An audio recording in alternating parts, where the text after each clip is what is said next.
My form உங்கள் வீட்டில் school going kids இருக்கிறாங்கன்னா அவங்களுக்கு ரொம்பவே யூஸ்ஃபுல்லான ஸ்கூல் ஃபைன்ஸ் தெரிஞ்சுக்க என்னோட சேனலை இப்போவே சப்ஸ்கிரைப் பண்ணிட்டு நம்ம பார்க்க போகிறது இந்த ஒயிட் ஷூ கிளீனர் தாங்க. இதோட டெக்ஸ்டர் பார்த்தீங்கன்னா ரொம்ப க்ரீமியாக இருக்குது. கூடவே ஸ்பாஞ்சும் கொடுத்துறாங்க. ஸ்மெல் பெருசாக எதுவுமே இல்லை.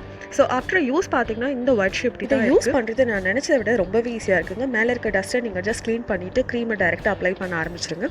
நம்ம ரெகுலராக பிளாக் ஷூஸ்லாம் அப்ளை பண்ணுவோம் இல்லையா, அதே மாதிரி தாங்க. நான் எதிர்பார்த்ததை விட ஈஸியாகவே ரிமூவ் ஆச்சு ஸ்டெயின்ஸ் எல்லாமே. அண்ட் இதில் கார்னர்ஸில் இருக்க ஸ்டெயின்ஸ் மட்டும் இல்லாமல் லேஸில் இருக்க ஸ்டெயின்ஸ்மே போனது ரிமார்க்கபுளாக இருந்தது. ஸோ டெஃபினட்டாக நீங்கள் ட்ரை பண்ணி பார்க்கலாம். இதோட ப்ரைஸ் ரொம்ப ரொம்ப கம்மிங்க. ஆன்லைன் போர்ட்டலில் எல்லாத்தையும் அவைலபிளாக இருக்குது. ப்ளஸ் இது 1 tin இருந்தாலுமே போதும், என்டையர் இயர் நீங்கள் அழகாக யூஸ். நெக்ஸ்ட் வந்து இந்த ஷூ கிளீனிங் வைப்ஸ் தாங்க ஆர்டர் பண்ணியிருந்தேன். சீரியஸ்லி ஒரு ப்ராடக்ட் வாங்கி என்னால் ஜஸ்டிஃபை பண்ண முடியல. ஸோ அதனால தான் இதுவும் ஆர்டர் பண்ணியிருந்தேன்.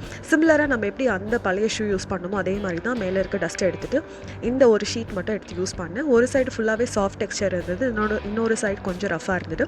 அண்ட் யூஸ் பண்ண ஆரம்பிக்கும் போது அவ்வளோ ஒன்றும் சாட்டிஸ்ஃபைடாக இல்லை. காஸ்ட் வைஸ் பார்த்தீங்கன்னா வைப்ஸ் ஒரு 100 ரூபாய் ஜாஸ்தி. பட் அந்த அளவுக்கு என்னை சுத்தமாக இம்ப்ரெஸே பண்ணல. நீங்களே டிஃப்ரெண்ட் பேஸ் யூஸ் பண்ண ப்ராடக்ட். எனக்கு ஷூ வந்து க்ளீனிங் விசிபிளாகவும் தெரிஞ்சுது. ப்ரைஸும் ரொம்ப கம்மியாக இருந்தது. என்னோட எஃபோர்ட்டும் ரொம்ப கம்மியாக யூஸ் பண்ணேன். ஸோ உங்களுக்கு இந்த வீடியோ பிடிச்சிருந்தா லைக் பண்ணுங்கள். முக்கியமாக உங்களுக்கு எந்த ப்ராடக்ட் பிடிச்சிருக்குன்னு கமெண்ட்டில் சொல்ல மறக்காதீங்க.